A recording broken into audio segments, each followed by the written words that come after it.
Maria Callas once said that, like, everything you need to know about her as a woman, as an artist, and about her vocally, you can hear it and learn it in the second act of Norma. The second act is very cute. Yeah, the first act is where the girls get to carrying on. Mhm. The second act is cute, but the first act is where it is. But the second act is very, I know what she means. And so I got to thinking, I was like, okay, what is a piece of music or a role that can tell the story or give a holistic view of an artist? And so I was like, Effie White.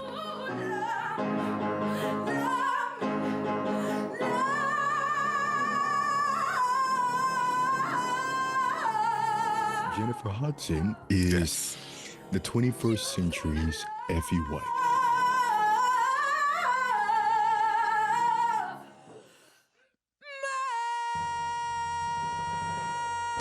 And so through Effie White, I want to, talk about Miss Hudson's voice, her career, her music, and how we can get to understand her as an artist.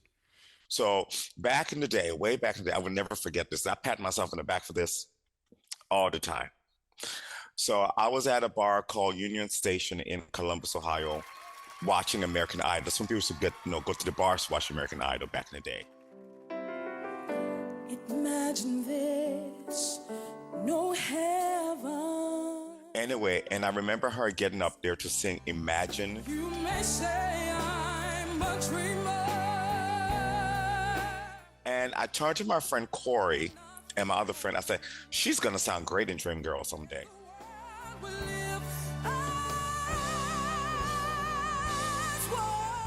I legit said that. That came out of my mouth.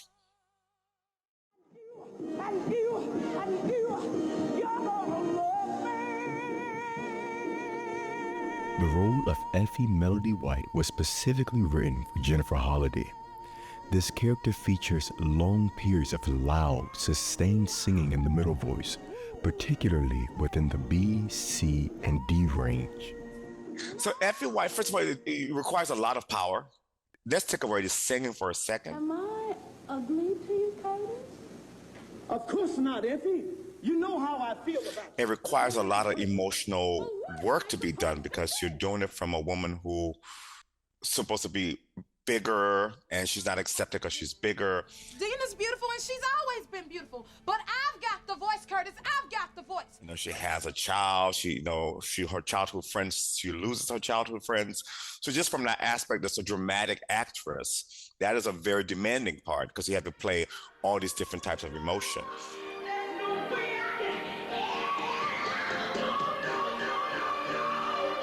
The way Effie is written, even though it's necessarily not like a soprano part, but it's just high.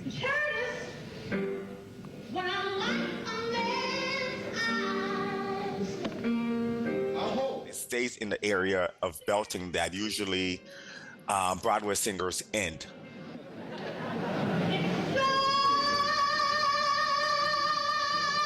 You know what I mean? They end their big notes on those notes. On the C's and D's and the E flats, the ones who have it. It's a lot of singing. You don't stop. You keep going, you keep going, you keep going.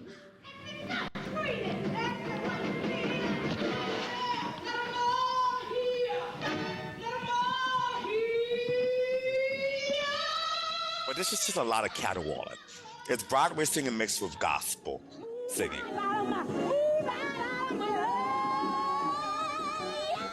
It's a whole different entity that had not been on Broadway in that sense. And what I mean by that is it was specifically written that way, not a black singer singing a Broadway song black. In Broadway, Effie's role is regarded as one of the most demanding and challenging mezzo-soprano roles in the repertoire. Taking on the role and singing it successfully does not mean Jennifer Hudson is a mezzo-soprano. How does Jennifer Hudson's approach to Effie differ from Jennifer Holliday's? Well, as you know, their voices are different, even though it carries the same power. In opera, the dramatic mezzo-soprano and the dramatic soprano oftentimes can share repertoire.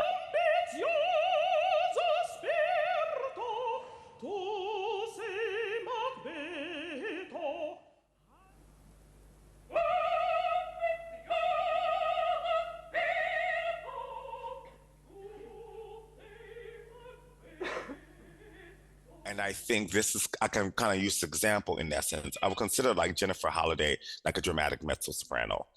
And Jennifer Hudson is more of a dramatic soprano. She's a higher voice. Her approach has to be different. The range for the role of Effie White is low A to high F, with a tessitura of around middle C to D. The difference in the center of the voice between a soprano and a mezzo-soprano is about a third. For the mezzo-soprano, their money notes tend to be E, F, and G at the top of the staff, which will make the soprano's good high notes around A, B, and C. I would say Effie has about, 4 or 5 songs. So she opens with Move. You better move. You step in on my heart. I say move. And I'm telling you,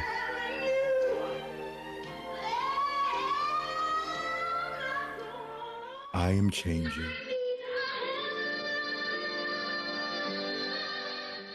And I guess the Dreamgirls finale. No, one night only. Oh yeah, she only got a couple bars before. Well, it's like 2 pages of. You got to know how to sing those 2 pages correctly now. So she gets 5. Yeah. 3 out of those 5, Jennifer interpolates up to high A or high B flat.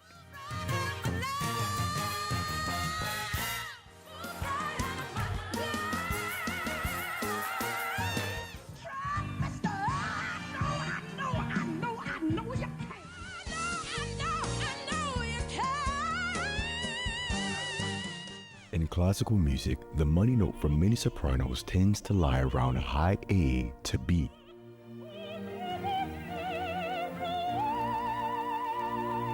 The same notion is true for sopranos and gospel music.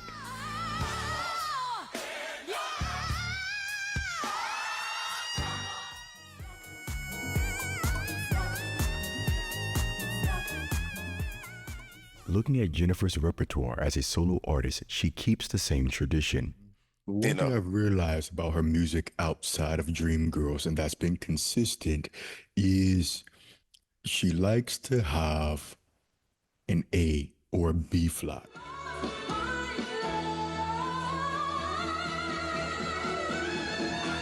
Always. Leads me to believe that those are her good notes. Yes, what's this on the Deliver one?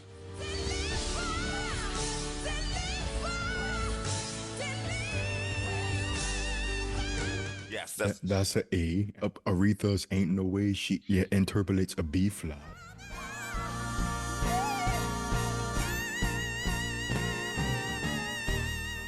Just cross-referencing with like classical music and other stuff. If she is constantly trying to find her way to an A or a B flat, yeah, that's a sign of a high voice. That's the best way it is. So A natural or B flat. She is always trying to find a way over there. I think those are her money notes.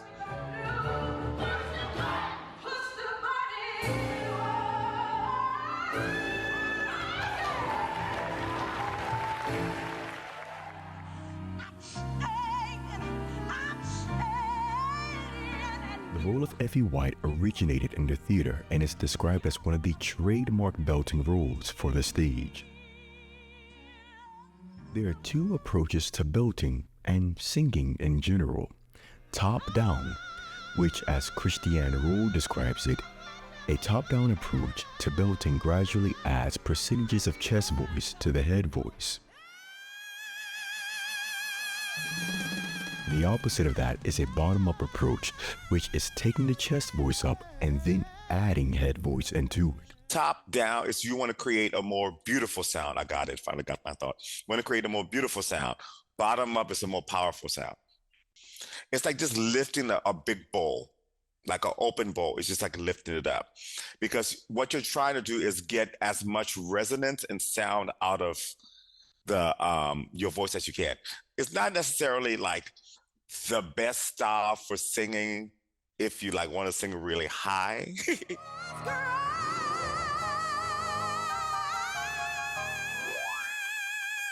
But Jennifer Hudson, she does this thing where it's actually a very good singing technique, one that most of the time Patti LaBelle uses, where the higher it gets a little thinner And when she can hit those A flats and those B flats if she actually stays in that thin space, small spaces, but very close. Still keep it open, but very close Talk space. about a child that's looking high. The child was in a. I would have coupled that a little bit more, but she had it in a nice spot. I always tell people this: when you're phonating well, all the notes should be in that same spot. So even though she was probably on a, I don't know, maybe a D or a C sharp before she climbed up there, that's just the same space she had to use to get up to whatever G sharp or A flat she had to. But it has to get thinner because she can't keep extending her mouth to get that high, because the chorus would be like, no. So when you thin it out a little bit, you take it out of your throat and more into like the mass and the point. But with Jennifer sings more like in the school of, Aretha kind of did the same thing too.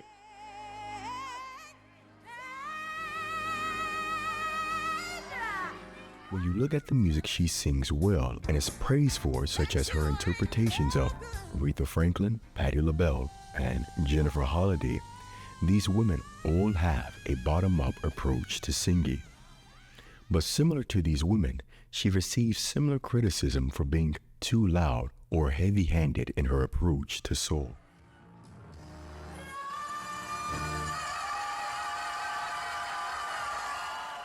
Whenever people say, oh, you know, she screams, like, she doesn't scream. It's called resonance. Like, you guys are not used to flat foot singing. So Jennifer's sound is made for like the 70s and 60s, specifically the 70s, or like a dance house track. That's when you just wailed. She's not singing any louder than Martha Wash did.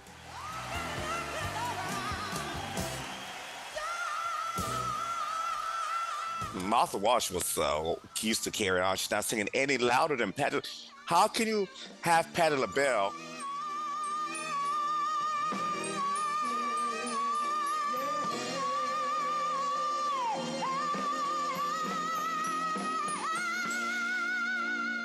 and then be like, oh, well, Jennifer's too heavy-handed? Like, girl. There was a secret chord. People are just not used to hearing that sound, but most importantly, they're not used to hearing that sound of a certain type of music.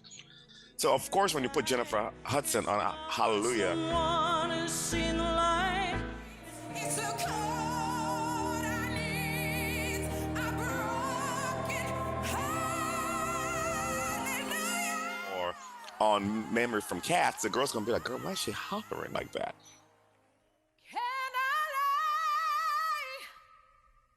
lay this burden down? Jennifer's ability to produce volume is a part of her physiological makeup. Okay, so if you look at her, her head is very Joan Sutherland. So it's a square-shaped head, which means she has a big forehead and that jawline. And Joan used to blow the girls off the stage. Because it was all dome. It literally and thank you for Ashley showing this picture, because it does go back to Ashley Dreamgirls right really quick. The movie, that is why she was able to kind of sing it the way she did, because it was very domey. Even though her voice is higher than what Effie is, she still has enough space to be able to ring those D's and those C's like in the middle to the upper middle, like Jennifer Holliday did.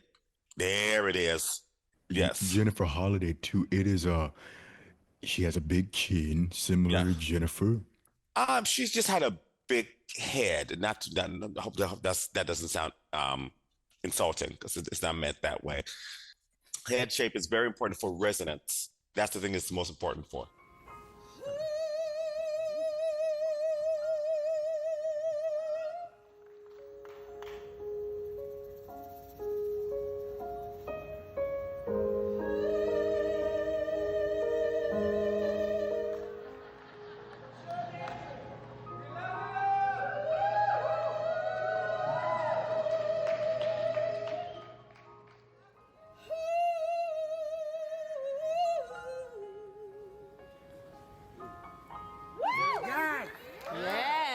Because I was actually at that show.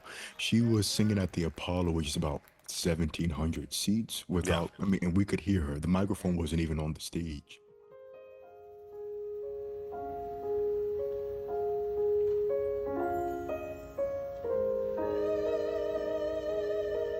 Voices like Jennifer's are meant to be heard and experienced live and in the theater.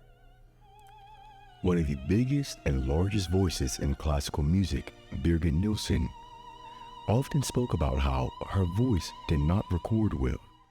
On most of my recordings, my high notes have not been recorded like they should have been. My high notes were strong and loud and explosive, and a strong tone is very hard to record because the equipment cannot take it.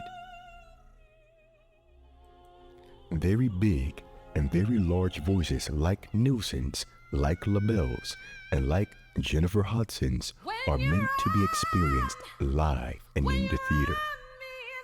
Because to a lot of people, they wouldn't consider Jennifer Hudson an excellent singer, but she really is an excellent vocalist. She actually really is a fantastic singer. The voice just doesn't fit into a lot of the newer stuff. But I would love for her to like do more theater.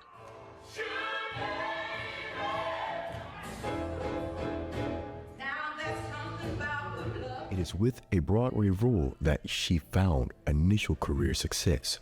She would essay more successful Broadway roles such as Shug Avery and Motormouth Mabel to great critical acclaim. But her mainstream music continues to split the public. Like I said, I think her type of voice is just wrong place, wrong time. All the hits that you've had, why do you think your career has endured? All of the hit I've had.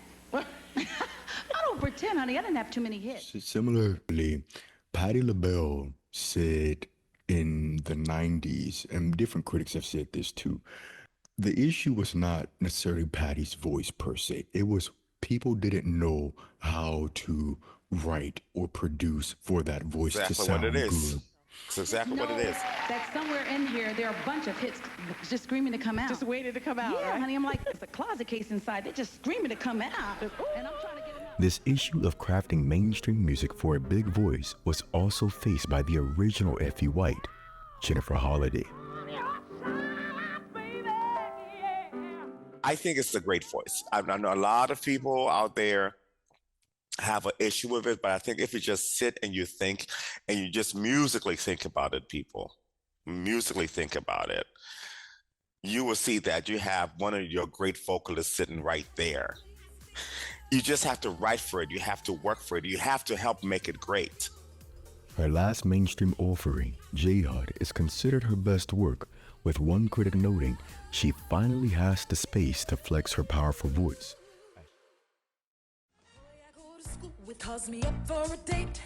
During this period, she also played a lead role in the television series Smash.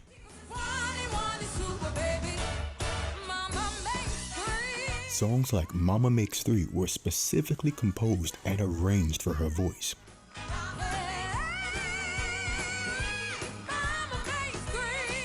Mama is a very high song with a festival of high G's, A's, and B naturals.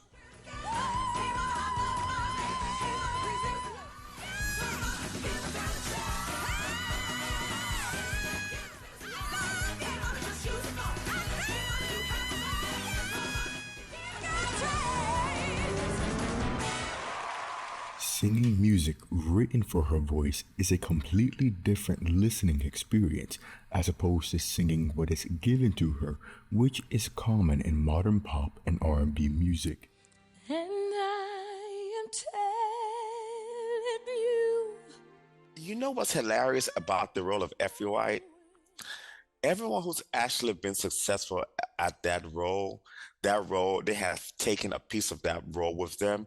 And I'm not talking about the best parts of it. There's always this part of them that never made it. And it's the best part. And what I mean by that is, even though Jennifer Holliday made it very, very well, Jennifer Hudson made it, Lillian White made it, they were all vocalists that made it, but they didn't make it the way that Effie knew that she could make it. You know what I mean? It's like in music, that is. which is the best thing you do. I think she looked at the music industry and went like, I have to find joy somewhere else. You look real happy. Let me see you move. Hey. Just as she mastered the art of song, she mastered the art of storytelling in new ways. I've been able to come through these doors apparently 250 times. Hudson has proven that her presence and her artistry go far beyond music.